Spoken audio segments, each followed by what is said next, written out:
তো বন্ধুরা, কেমন আছো তোমরা সবাই? আশা করি সবাই খুব ভালো আছো। তো দেখো, আমরা যে ক্লাস করছিলাম, আজকে একটা ক্লাস নিয়ে এসেছি। সেটা হচ্ছে কারেন্ট টপিকের ওপর, যে কারেন্ট অ্যাফেয়ার্স 2025 টোটাল যে বইগুলো লেখা হয়েছে, বই এবং লেখক, টোটাল 25টা মতো কোশ্চেন এখানে আছে। তো চলো, সেগুলো আজকে আমরা কোশ্চেন অ্যান্সারের মাধ্যমে ডিসকাস করে নেব। দেখো, অধ্যায়ের নাম হচ্ছে বই ও লেখক 2025, মানে 2025 সালে যত নতুন বই লেখা হয়েছে এবং তাদের লেখকের নাম পরীক্ষায় জিজ্ঞাসা করে। তো বিভিন্ন সেটে বারবার উঠে এসছে যে কোশ্চেনগুলো, সেগুলোই আমি নিয়েছি। তো অনেক তো বই, একটা বছরে প্রায় অনেক বই বেরোয়, কিন্তু সমস্তটা তো কভার করা সম্ভব নয়। তো আমি ইম্পর্টেন্ট 25খানা কোশ্চেন এখানে নিয়ে এসেছি। তো দেখো, প্রথমটা আমাদের ওয়েস্ট বেঙ্গলের পরীক্ষার জন্য খুব ইম্পর্টেন্ট। প্রথম প্রশ্ন বলছে, chunk on food, economics and society শিরোনামে বইটি কে লিখেছেন?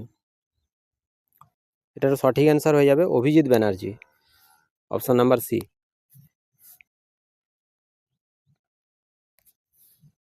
অপশন নাম্বার সি এখানে সঠিক হয়ে যাবে।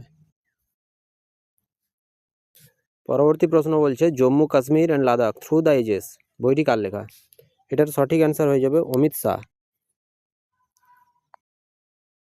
সঠিক অ্যান্সার হয়ে যাবে Amit Shah.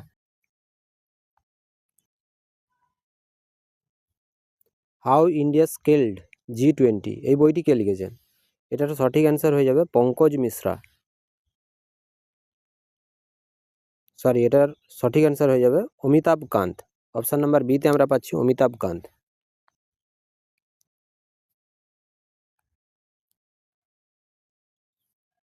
The world after Gaza শিরোনামে বইটি কে লিখেছেন? দ্য ওয়ার্ল্ড আফটার গাজা, এটা হচ্ছে পঙ্কজ মিশ্রের লেখা বই। অপশন নাম্বার ডিতে আছে পঙ্কজ মিশ্র। দ্য ওয়ার্ল্ড আফটার গাজা, মনে রাখবে পঙ্কজ মিশ্রের বইটা ইম্পর্টেন্ট আছে, কারণ গাজা আর আমাদের ইসরায়েলের সাথে যে গাজা স্ট্রিপের যে যুদ্ধ, সেটা বারবার খবরে অনেক উঠে আসে। তো সেই জন্য সেখান থেকে এটা ইম্পর্টেন্ট হয়ে যায়। তাহলে ওয়ার্ল্ড আফটার গাজা এই বইটি যদি পরীক্ষায় আসে, তাহলে অ্যান্সার করবেন Pankaj Mishra. Soumitra Chatterjee and his world এই বইটি কার লেখা? এটার সঠিক অ্যান্সার হয়ে যাবে option number A, Sanghamitra Chakraborty. এটাও আমাদের ওয়েস্ট বেঙ্গলের পরীক্ষার জন্য ইম্পর্ট্যান্ট। সৌমিত্র চ্যাটার্জি আপনারা জানেন যে আমাদের একজন নামকরা চলচ্চিত্র অভিনেতা ছিলেন। ইনি দাদা সাহেব ফালকে অ্যাওয়ার্ডও পেয়েছিলেন এবং ফ্রান্সের সর্বোচ্চ সম্মানও ইনি পেয়েছিলেন। তো এনাকে নিয়ে এই বইটি লেখা হয়েছে। তো বইটি লিখেছেন হচ্ছে সংঘমিত্রা চক্রবর্তী। সঠিক অ্যান্সার হয়ে যাবে সংঘমিত্রা চক্রবর্তী। বইটার নাম হচ্ছে Soumitra Chatterjee and his world.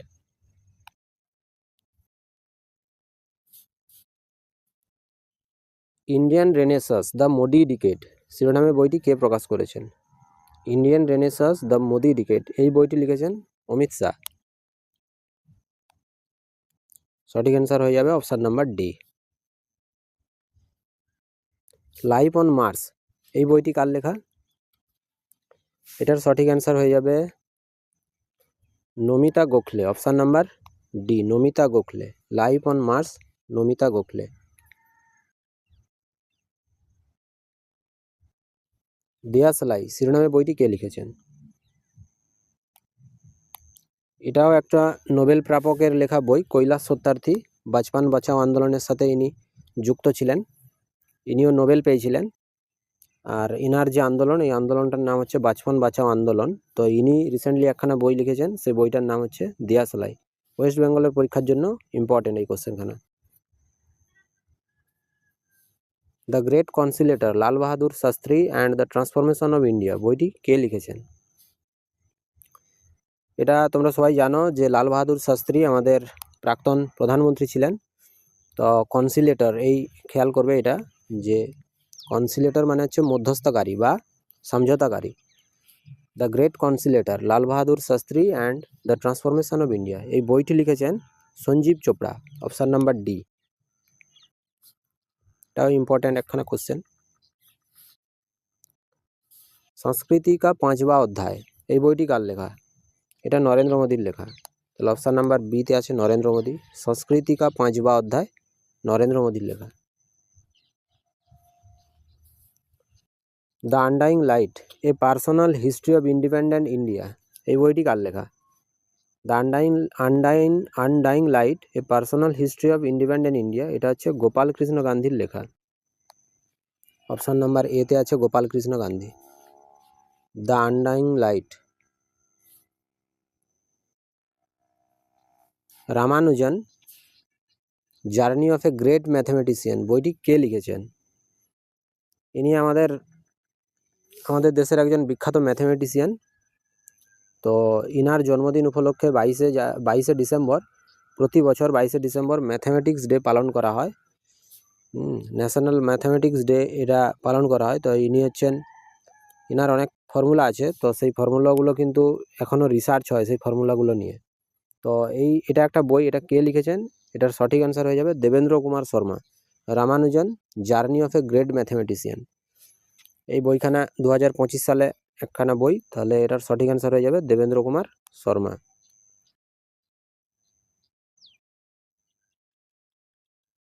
India @2047 leading the global economic order, এই বইটি কার লেখা? এটার সঠিক অ্যান্সার হয়ে যাবে এসপি শর্মা। অপশান নাম্বার এতে আছে এসপি শর্মা। মানে ইন্ডিয়া দিন দিন যেভাবে ইকোনমিক্যালি গ্রোথ করছে এবং leading the global economic order, এবং শুধু গ্রোথই করছে না এবং লিড করছে, অন্যান্য ছোট ছোট যে দেশগুলো আছে সেগুলো কিন্তু আমাদের দেখে তারা কিন্তু শিখবে, সেরকম একটা ব্যাপার আর কি। তো সেই বইটা দেখুন, যে India @2047 leading the global economic order, এটা এসপি শর্মার লেখা বই। Option number A. White lilies an essay on grief শিরোনামে বইটি কে লিখেছেন? White lilies an essay on grief, এই বইটি লিখেছেন বিদ্যাকৃষ্ণন। অপশান নাম্বার ডিতে আছে বিদ্যাকৃষ্ণন।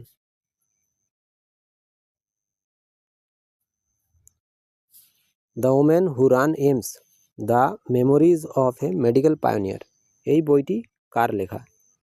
এটার সঠিক অ্যান্সার হয়ে যাবে স্নেহা ভার্গব। অপশান নাম্বার বিতে আমরা পাচ্ছি স্নেহা ভার্গব। কি বলছে? The women who run AIIMS আপনারা সবাই কমেন্ট করে বলবেন যে এইমসের ফুল ফর্ম কি, এটা আপনারা কমেন্ট সেকশনে লিখে জানাবেন। The women who run AIIMS the memories of a medical pioneer মানে পথপ্রদর্শক, মানে যিনি পথ দেখিয়েছিলেন।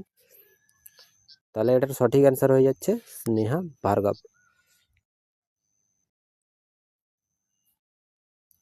Indira Gandhi the year that transformed India বইটি কে লিখেছেন? এটার সঠিক অ্যান্সার হয়ে যাবে শ্রীনাথ রাঘবন। অপশান নাম্বার সিতে আমরা পাচ্ছি Srinath Raghavan. Indira Gandhi the year that transformed India, এই বইটি লিখেছেন Srinath Raghavan.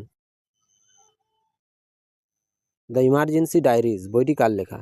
The emergency diaries, এই বইটি লিখেছেন অমিত শাহ। অপশান নাম্বার ডিতে আমরা পেয়ে যাচ্ছি Amit Shah. The one cricket my life and more, এটা কিন্তু ইম্পর্টেন্ট একখানা কোশ্চেন। এটার সঠিক অ্যান্সার হয়ে যাবে শিখর ধাওয়ানের, এটা আত্মজীবনী। The one cricket my life and more, এটা কার আত্মজীবনী? এটা 2025 সালে রিলিজ হওয়া একখানা বই, এবং এটা পরীক্ষার জন্য ইম্পর্টেন্ট হয়ে যাচ্ছে। আমাদের ওপেনার ব্যাটসম্যান ছিলেন শিখর ধাওয়ান, ওনার আত্মজীবনী এটা।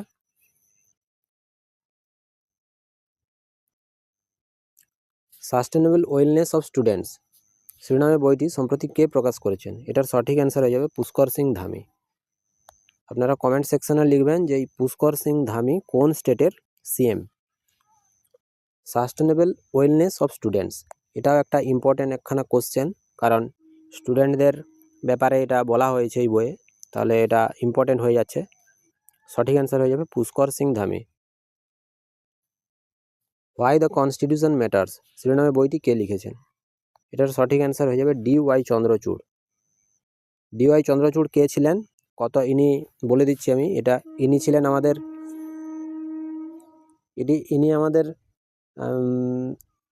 সিজিআই ছিলেন, সুপ্রিম কোর্টের চিফ জাস্টিস ছিলেন, এবং কততম চিফ জাস্টিস ছিলেন এটা তোমরা কমেন্টে লিখবে। কনস্টিটিউশন ম্যাটার, এটার সঠিক অ্যান্সার হয়ে যাবে DY Chandrachud. The rise of hitman the Rohit Sharma story বইটি কে লিখেছেন? দ্য হিটম্যান নামে আমরা সবাই জানি, হিটম্যান বলতে কাকে বোঝায় লেখাই আছে দ্য রোহিত শর্মা স্টোরি। তাহলে এই বইটি লিখেছেন আর কৌশিক। অপশান নাম্বার ডিতে আমরা পাচ্ছি R Kaushik. The rise of hitman, যদি এই পোর্শনটা দেওয়া থাকে দ্য রাইজ অফ হিটম্যান বইটি কার লেখা, তাহলে সঠিক অ্যান্সার হয়ে যাবে R Kaushik.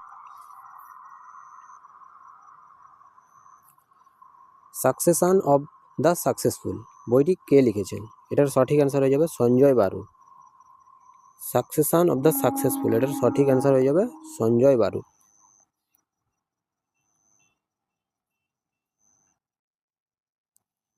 Different but no less বইটি কে লিখেছেন, এটার সঠিক অ্যান্সার হয়ে যাবে অনুপম খের।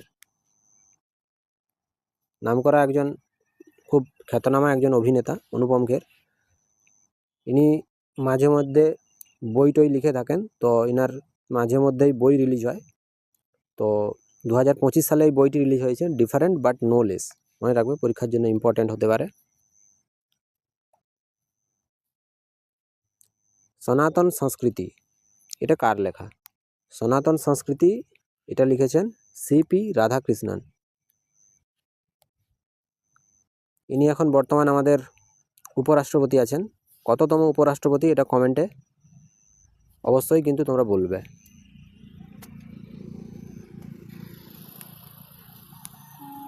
আজকে এই পর্যন্ত ছিল, ফটাফট আমরা কোশ্চেন অ্যান্সারগুলো করে নিলাম। ভিডিওটি কেমন লাগলো তোমরা কমেন্টে বলবে, আর যদি ভালো লাগে বন্ধুদের সাথে শেয়ার করবে। Thank you.